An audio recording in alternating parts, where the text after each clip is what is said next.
Mga boss, sabi ng National Economic Development Authority, 21 pesos per meal lang ang kailangan, okay ka na, mabubuhay ka na. Nandito ako sa gilid ng SSS, kung saan kumakain yung mga manggagawa, empleyado ng gobyerno. Check natin kung magkakasya yung pinagsasabi ng NEDA. Ate, sabi ng NEDA, kasya daw 21 pesos para makakain. Anong tingin mo doon? Sige po, sila magbenta ng 21 pesos. Ako ang bibili kung meron sila ng benta sa akin. Pero pumunta sila dito, kung pamili sila ng ulam, pero wala silang mabibili.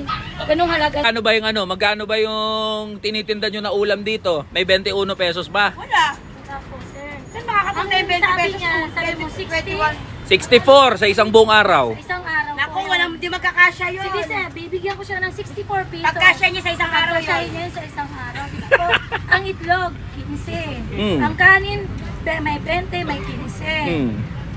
Magkano na yun? 30. Sa almusal tanghalian niya, hanggang 90 pesos yung 30 lang. Isang itlog lang, isang kanin.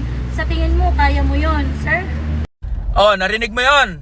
Secretary Arsenio Balisacan, mismong mga nagtitinda na sa karenderya nagsasabi, hindi kasay ang pinagsasabi mo.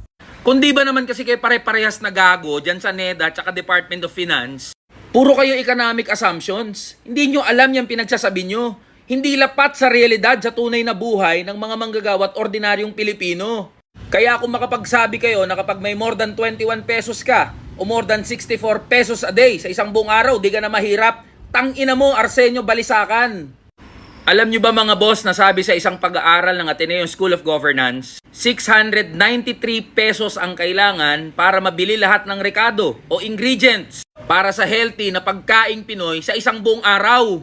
Alam mo ba magkano ang isang kilo ng bigas, Arsenio Balisacan? Alam mo magkano ang itlog, mantika, gatas, asukal, kape?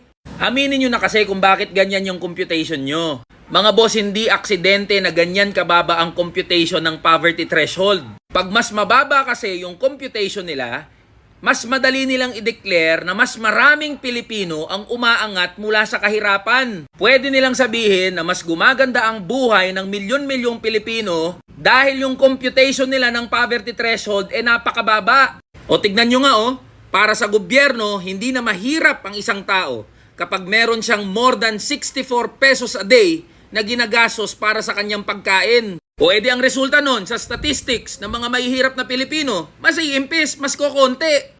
Yan ang problema sa mga ekonomista natin dito sa bansang to. Ginagamit yung katalinuhan para ululin yung mga manggagawa at mga ordinaryong mamamayan.